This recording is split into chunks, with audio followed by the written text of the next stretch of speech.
I realized that schools should be reopened as early as the fall of 2020. I think I was media literate enough to understand that there was actually no risk to children. And I knew enough about childhood development to realize that there was grave risk in disrupting socialization and their milestones, which, as we know, milestones can't be repeated. They occur when they occur.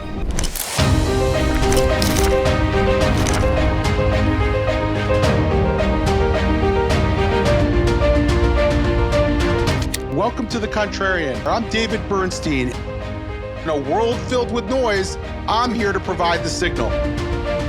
Hello, this is David Bernstein, host of The Contrarian podcast, and I am here with a good friend and an amazing filmmaker, Natalya Murakhver.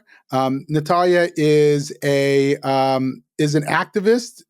She's the founder and head of Restorechildhood. She's also the maker of this film that is coming out that I was honored to watch called 15 Days, which is about the closure of schools during the pandemic and the crazy politics around that and what we have to learn really from that moment. Natalya, welcome. Thank you so much, David. It's so great to be here. Yeah, so I had this chance to watch the film, and it was sort of like, post-traumatic stress disorder coming out, because, that was such an excruciating moment for, I think, all of us personally, but also for our national politics.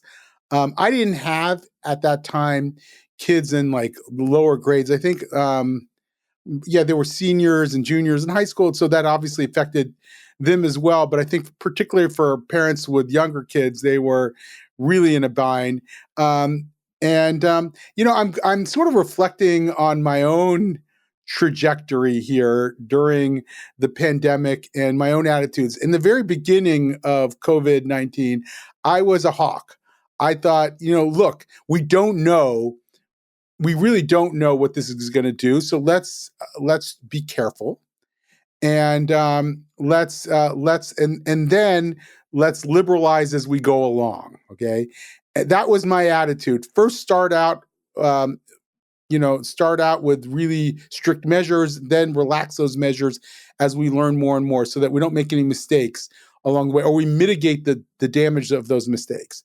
And what I think happened was that people like me were right in the beginning, or maybe had a point or to pause for in the beginning, but very early on, when the science started to show something different, refused to pivot. And I noticed that one of the people you had on your that was interviewed, last name Donovan, I don't remember her first name, said basically, look, out of grace, we should understand that people didn't know what we were up against. But then, of course, they should have understood that things were changing and they just didn't adjust. Is that your take too? Is that where you were at that time? Oh, I got a construction mask pretty early in March and was wearing it and not allowing my husband, who was about to turn 50, out of the house. I mean, he still talks about the fact that he wasn't allowed to leave because I understood this. I was like, well, you've got a couple of extra pounds and you're 50 and you're a male, and it seems to be, more dangerous for you than for me. So you stay here and you can sterilize the groceries when I bring them home. So right. I would go We didn't shopping. do that, by the way. I never sprayed a damn grocery. I'm very proud of that. I did. I got all the alcohol I possibly could. And he would stand there wiping off like the groceries, the milk carton, and like the color would come off. I mean, I remember this very vividly. I was very concerned. I remember going to the grocery store here in Manhattan and nobody was wearing masks. And I had my construction mask on because I was terrified. So yes, I definitely went through the same, trajectory. But as time went on, it became more and more clear by, looking at a variety of news sources and triangulating that maybe things weren't as dire as they were, being said to be. And also there was a whole, I'm pretty good at weighing the risks versus benefits. And the calculus is different when you have young children who have developmental milestones, kind of like Deirdre, her name is Deirdre Donovan. Deirdre talks about, the benefits of them having normal socialization compared to, the risks of the virus, even to us who have reached our half-life, was definitely different. Yeah. It was interesting because at some point I went from being that COVID hawk to having written an article saying there's a lot of so-called noble lies being told right now in the name of public health that are not noble or ceasing to be noble. You start to see signs like, the masks where there wasn't really much evidence and yet they were pretending there was. And then there was sort of the jokes that, I didn't really have the evidence to support that. This is Fauci and others. And then, and you started to see evidence that there was more to this than meets the eye. And then you had something like 11 or 1,200 epidemiologists sign that open letter around the Black Lives Matter protest saying that somehow was okay because it was being done in the name of racial justice and therefore safety. But none of the other public gatherings that we had prohibited were okay. And I was like, this is deeply political. And I started to lose faith in what I was hearing from the public health establishment. And I started to think that this is really problematic. And, it was interesting, there's sort of these various aha moments I'm sure that we all had.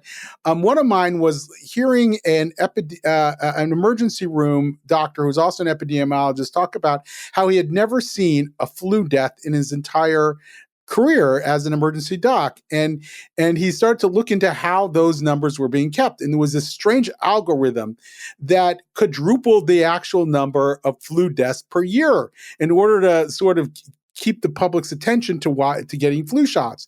And I thought, wow, if that's how public health actually works, then maybe I should start asking a lot more questions about public health.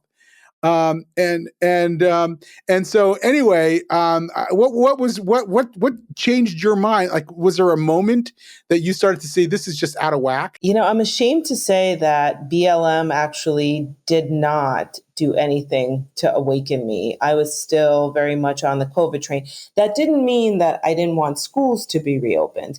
I realized that schools should be reopened as early as the fall of 2020. I knew just from having read, foreign press, international press, other dissenters in this country, I think I was media literate enough to understand that there was actually no risk to children.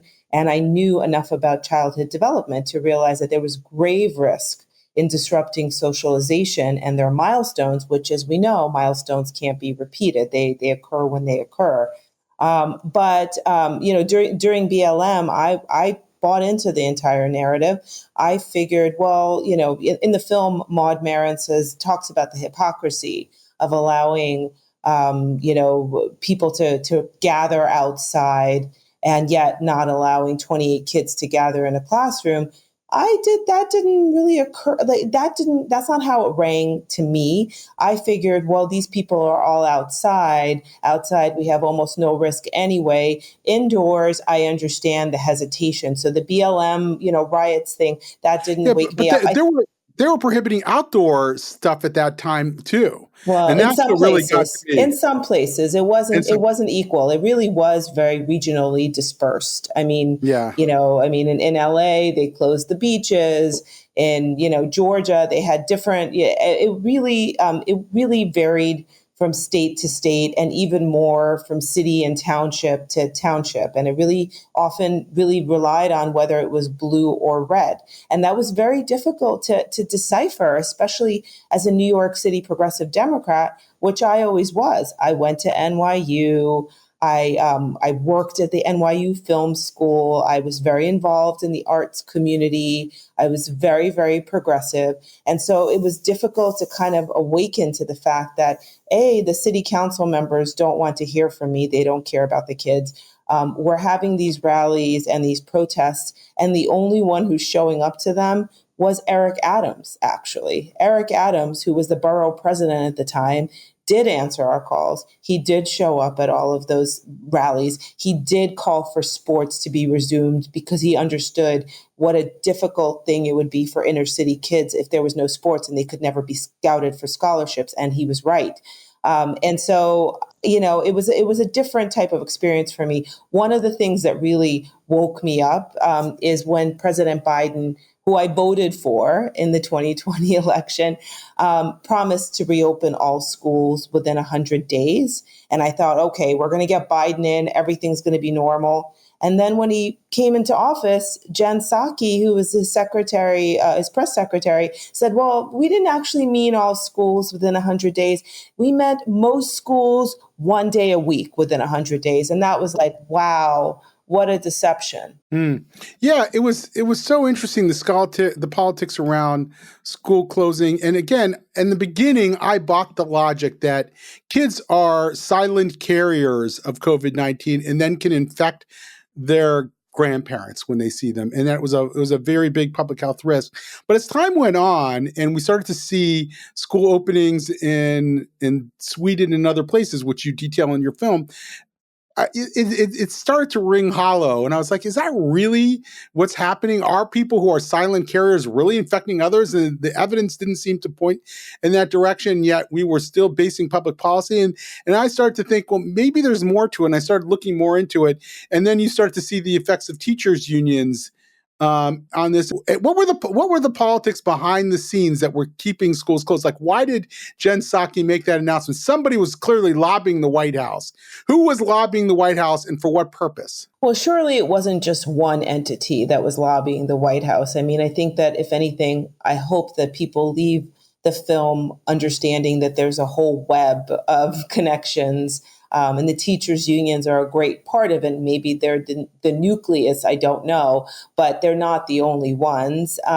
But we do know now that the teachers' unions, Randi Weingarten, who admitted that she had Rochelle Walensky's direct number in congressional testimony in 2022, we knew that the teachers' unions were lobbying the White House and all of the medical entities that are associated with the government because Fox News exposed it. Of course, that's still a partisan paper or a partisan news source, so that's immediately dismissed by mainstream media. But the reality is, it came out as in fact factual. The teachers' unions were trying to keep the schools closed because they saw an opportunity to get incredible amounts of payouts to change schools. And as we learned, re-envision society, because it all begins with childhood and education. It's actually very smart. If you change the schools and you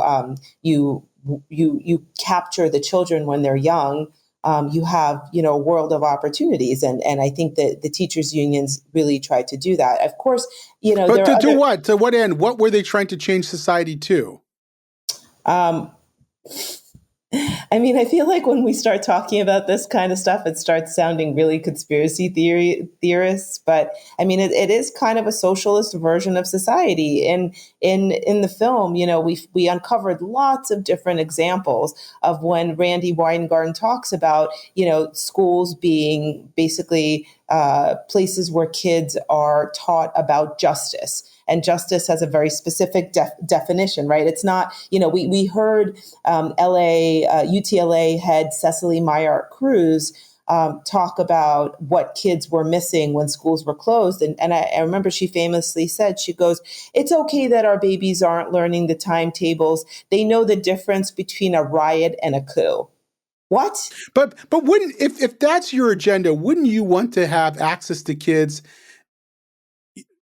directly and personally, then you can really indoctrinate them if they're in your care. But if they're at home and barely paying attention to the Zoom and going to have cereal and coming back up and finding out that they missed the class, I mean, that seems to me that they're losing their grip on kids, not gaining their grip. Like, I still don't completely understand.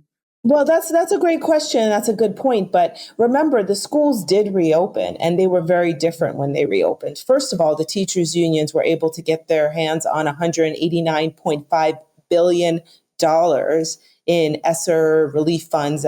Some of it came during the Trump administration, and then a huge windfall, $122 billion, came during when Biden became president. So they got a lot of money to transform schools. I mean, they had manufactured a crisis. And I think what they were trying to do was when the kids came back to schools, there was a very specific kind of division that was being formed, a wedge that was being formed between children and their parents. And you see that even in the social media, NEA, I think the National Endowment, what is NEA? And National Educational Association, the largest teachers union in the country, was tweeting out, they are our children. We love our children. They're not your children. You're a trade union. You're a labor union. Right. But that's the kind of messaging. And so, especially in places like New York City, where while they could not pass vaccine mandates in the public schools, what they were able to enforce was vaccine cards for any parent that wanted to get into the schools.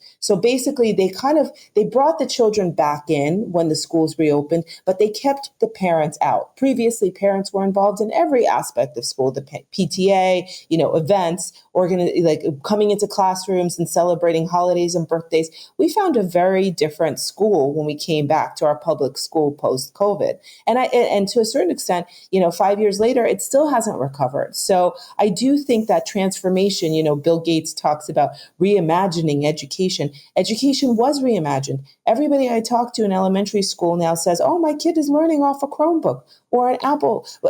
That didn't exist when my kids were in elementary school. Nobody had any of that. And it happened really, really fast.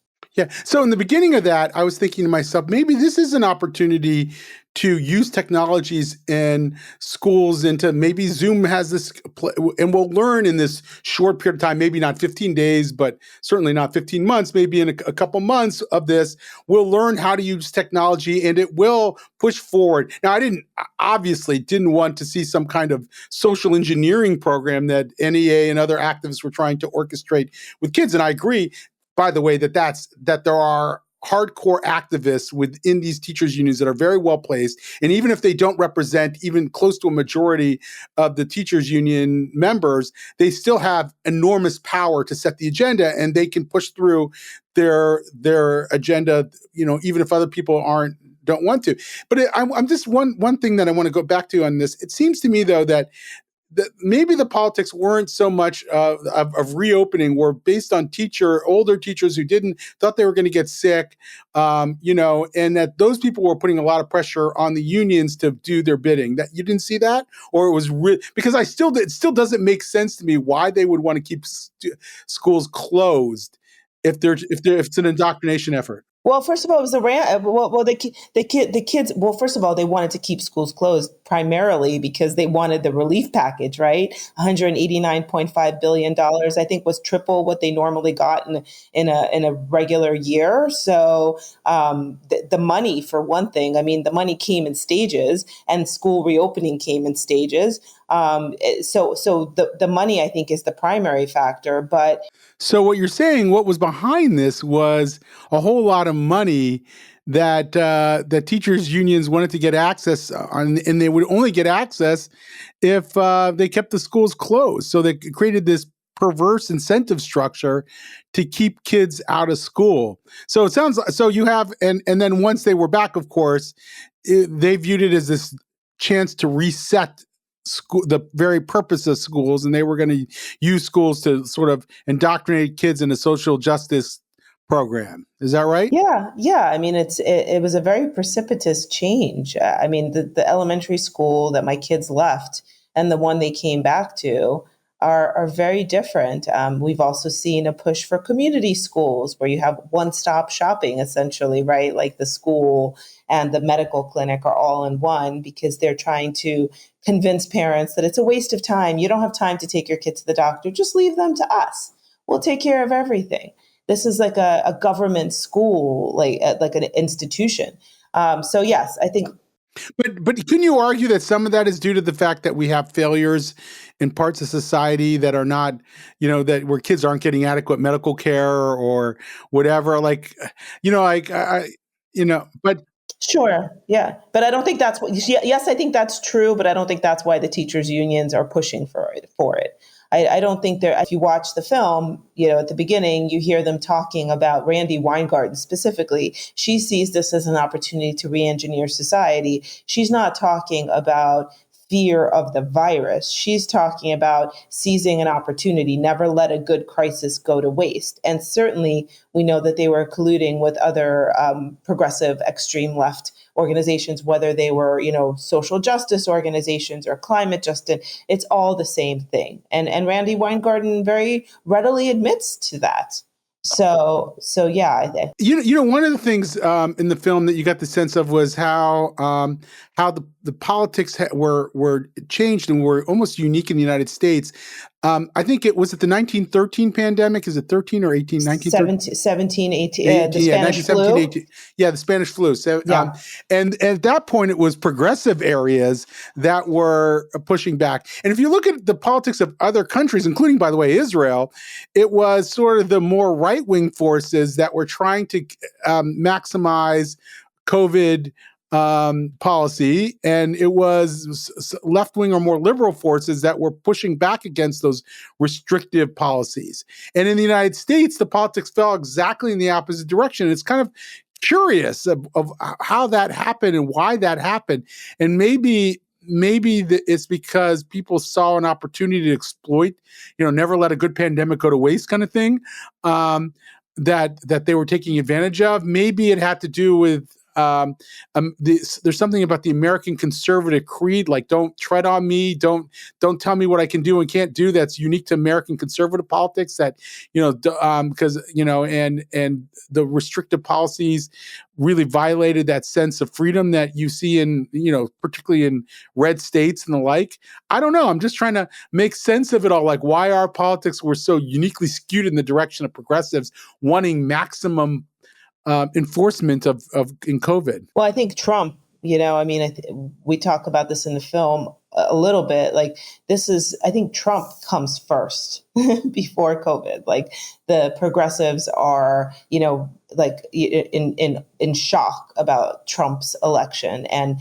everything that the unions and the progressives do during those 4 years is almost like an anaphylactic reaction to Trump. So, of course, like in July 2020, I think Trump tweeted, "We must reopen the schools." And that was probably the nail in the coffin of the schools. Maybe they would have taken a different turn. I'm not blaming this on President Trump, by the way. No. By the way, yeah, it turns out he was right and they were wrong. But it was anything Trump supports, we're going to oppose, and it creates weird distortions in our politics in that way. Right. And also, the thing is, it's not one thing. Like, I think there were many different forces at play. I think Anthony Fauci was the great, villain of the pandemic. I don't know what relationship he had with the teachers unions and those progressive progressive organizations. I don't know. He was the head of the NIAID or whatever it's called for many years through many different administrations. It's funny that the Democrats, kind of elevated him to sainthood, but he had been there through Republican administrations too. So ostensibly he wasn't a partisan, right?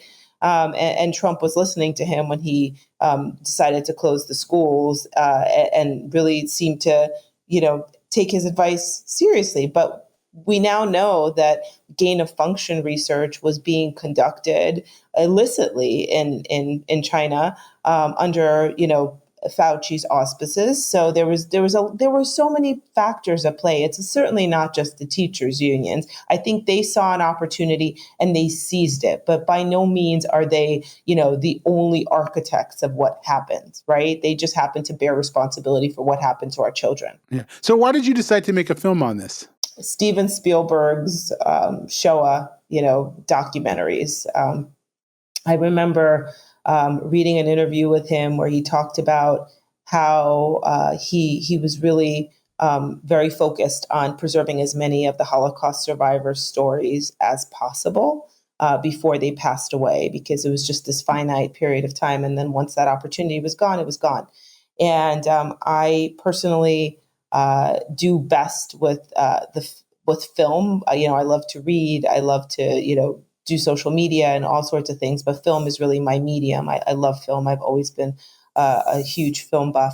And so I really wanted to make sure that because I had, well, first of all, I suffered tremendously during COVID. My kids suffered, and I saw what was happening, to the world, and it would really, really hurt me because I didn't think it had to be that way. And so I felt that it was really important to document these stories because I didn't see other people doing it. And I also realized that there was only going to be a finite period of time during which um, survivors would be willing to discuss it or talk about it. And I wanted to make sure that we got them when they were, kind of still in the moment.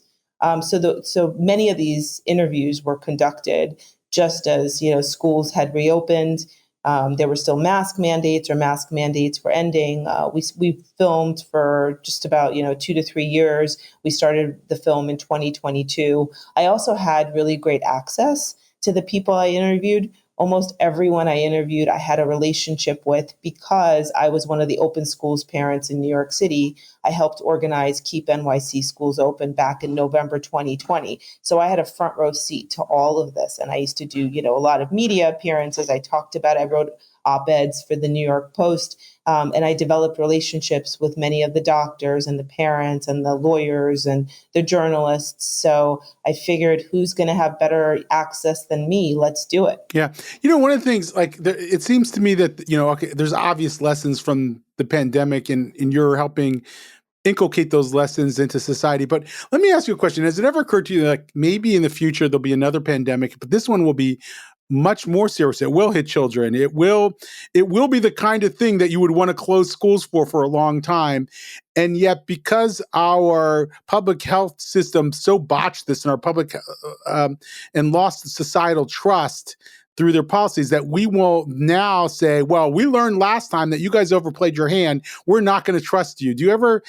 What do you think about that possibility? I think that's 100% right. And actually, I don't know if you know the story, David, but I had drinks with Randy Weingarten on Marathon Sunday in 2022. At that point, it was known that she had meddled in CDC guidance for school reopening and masking. And I had contacted her to ask if she would meet with me so we could talk about the evidence against masking children. And she was gracious enough to meet me. We had a conversation. And that's exactly what I said to her. I said, you guys, you're really overplaying your hand. You've shown the level of, influence in medical issues that really should be based on science and evidence. And you're not going to be able to regain trust if and when this happens. And it's seriously, dangerous to children, to families. And, she shrugged it off. I think everybody was just kind of in the moment. But I am concerned. I do think that there are opportunities here for change and for people to be skeptical about public health without completely dismissing it. We don't have to throw out the baby with the bathwater, so to speak. I think during this administration, we've seen a renewed commitment to evidence-based medicine. And surely with Jay Bhattacharya as the head of the National Institutes of Health, I happen to know Jay personally. I have never met a more scrupulous, honest person in my life. And he is completely committed to evidence-based medicine and reproducibility. So I think that he will be able to help in the fight to regain the public's trust. We have Marty Makary as the head of the FDA and Vinay Prasad as head of vaccine research at the FDA. So I think that, with these humble people at the forefront who are not ideologues, but rather trying to restore faith through being honest, I think we have a great opportunity to really reform these agencies. What do you want to happen as a result of this film being shown? I love that question. I feel like that's asked all the time. People really want a call to action. And, we wrestled with that. Like, what is the call to action? Is the call to action to dismantle the teachers' unions? I mean, I wouldn't be sad if that happened. I think that that's a good one. But I really want people to walk away feeling empowered to be their own agents, not to defer to the experts, not to look for easy solutions, not to rely on your pediatrician because your pediatrician says, XYZ. Like, that's a great opportunity for engagement for a parent. Talk to your pediatrician, get the information, get his or her advice, and then do the research yourself. Remember that parents are children's best advocates, best allies, and they need to understand that that means they have a responsibility. They can't just keep assigning, the teacher's responsibility to teach your kids to read, the doctor's responsibility to keep your kids healthy, the police to keep them safe. All of those responsibilities are ours as parents, and we are the primary ones who are responsible for those things. So I guess agency. The other thing that's very, very important to me is media literacy. I mean, I keep hearing, I read the paper today, and every time I ask people, in New York City around here, what paper are you talking about? There's not just one paper. It's always the New York Times.